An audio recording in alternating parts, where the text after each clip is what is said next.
Hola, buenos días. En esta ocasión vamos a hablar de un tema bastante breve que nos va a servir más bien como una segunda introducción. Bien, habíamos hablado en el último video sobre las cadenas de texto que llegamos a ciertas limitaciones en la programación estructurada del modo simple en que la conocemos, ¿no?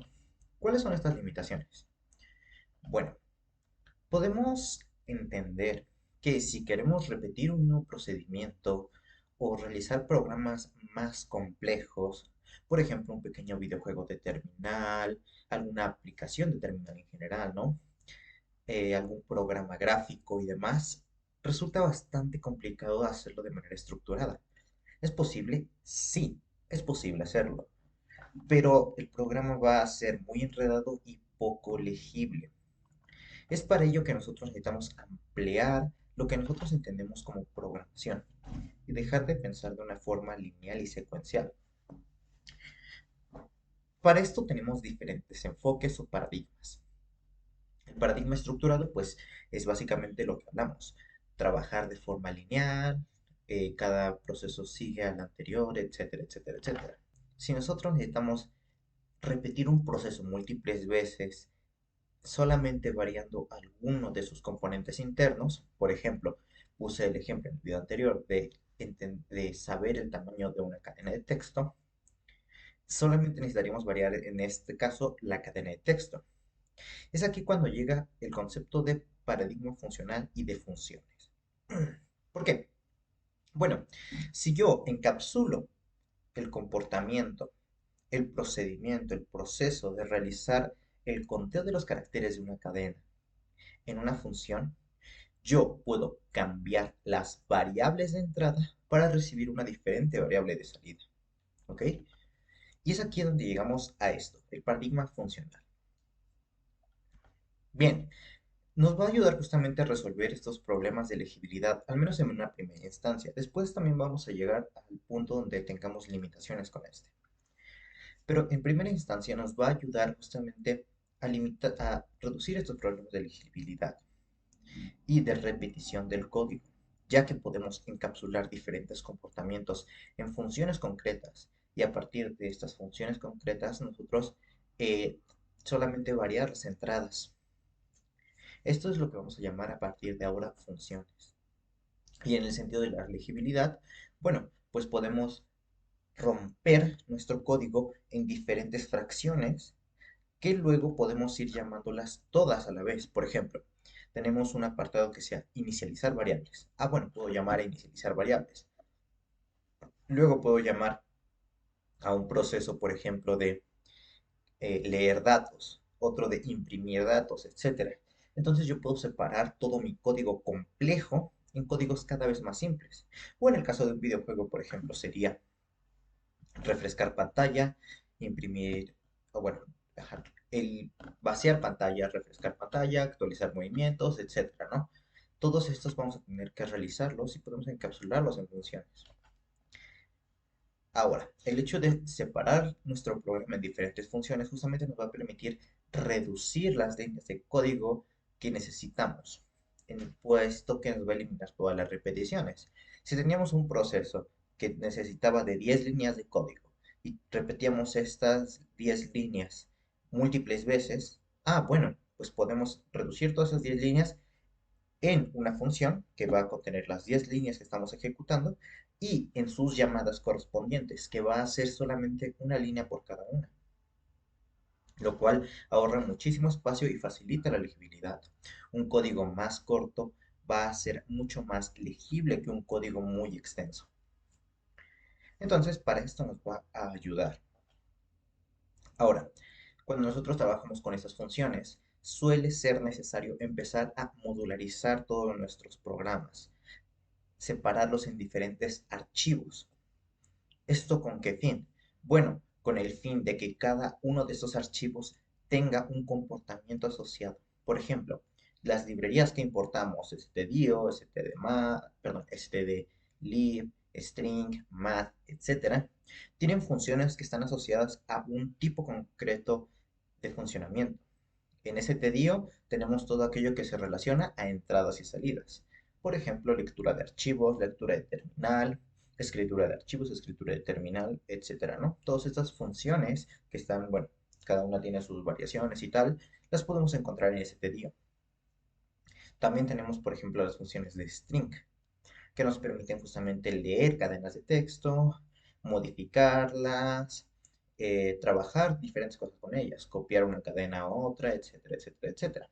Mat pues tiene funciones para realizar potencias, raíces cuadradas, raíces cúbicas eh, y otro tipo de funciones asociadas a matemáticas.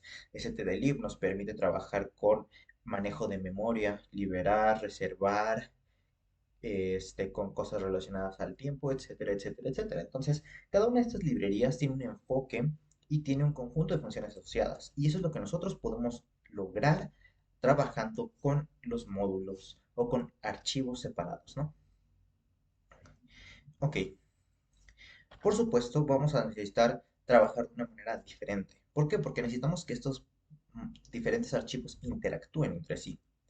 Es entonces cuando llegamos a entender lo que hablábamos en los primeros procesos, ¿no? Perdón, en los primeros videos, donde hablábamos de cómo se compila un archivo, de cuál es el origen de la programación y tal. ¿Por qué? Bueno, pues porque ahora necesitamos saber cómo o cuáles son los procesos de compilar un archivo. Bien, para compilar un archivo y tener un ejecutable, nosotros necesitamos darle ciertas entradas que van a dividir nuestros diferentes niveles de código, digámoslo así, en partes. Primero, vamos a atender nuestras entradas fundamentales, que van a ser los códigos fuente. Estos códigos contienen todo el texto legible para el humano que representa la funcionalidad del programa. Es decir, todos nuestros archivos .c los tenemos como un código a nivel fuente, código fuente. Bien. También aquí se van a incluir a unos nuevos tipos de archivos, que son los archivos de cabecera o los .h. Primeramente nosotros necesitamos hacer un compilado. ¿Qué es un compilado? Bueno, es transpilar todo nuestro código fuente, es decir, nuestros .c y nuestros .h, en códigos objeto. Estos códigos objeto contienen información relevante del código. Por ejemplo, el tamaño del mismo, dónde están declaradas las diferentes funciones, qué variables globales usa, qué librerías y funciones externas va a utilizar, etc. Para ello es importante tener nuestros códigos de cabecera H. ¿Por qué?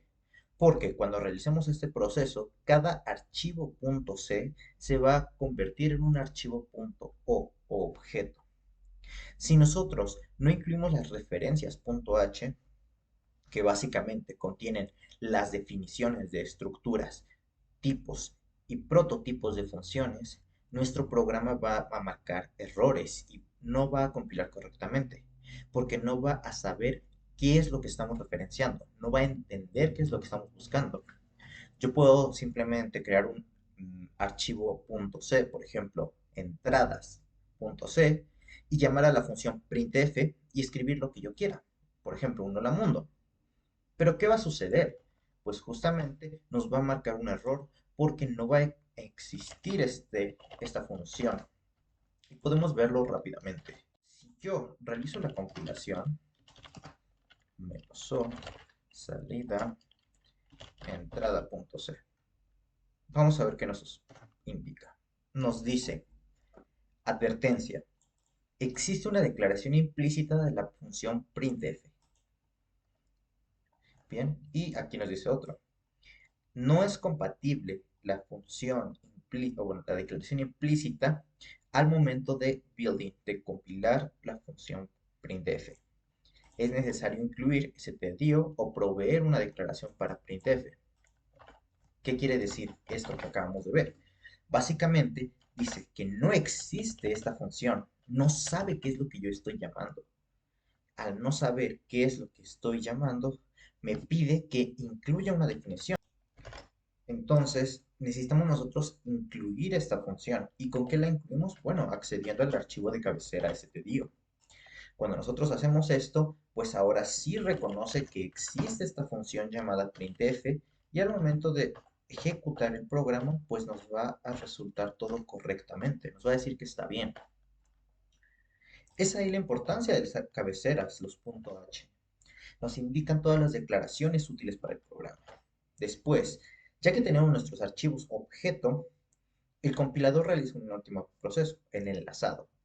En este caso, toma cada uno de los archivos objeto, los comprime en uno solo y genera un archivo binario ejecutable, que es dependiendo del sistema operativo. Por ejemplo, en Android sería un APK, en Windows sería un exe, en Linux sería un .out, etcétera, ¿no? Dependería del sistema operativo en el que trabajamos, pero siempre nos va a generar un archivo ejecutable, un binario ejecutable. Entonces, si queremos trabajar esto, tenemos que estar muy conscientes de la importancia de los .h. Y para ello, pues vamos a empezar a verlo en el siguiente video. Bien, donde hablaremos ya más adentradamente en las funciones. De momento, pues espero que les haya gustado, espero que hayan entendido lo que vamos a ver. Y de nuevo, este video simplemente funge la función de ser una nueva introducción hacia los siguientes temas. Así que sin nada más por este video, nos vemos hasta la próxima. Adiós.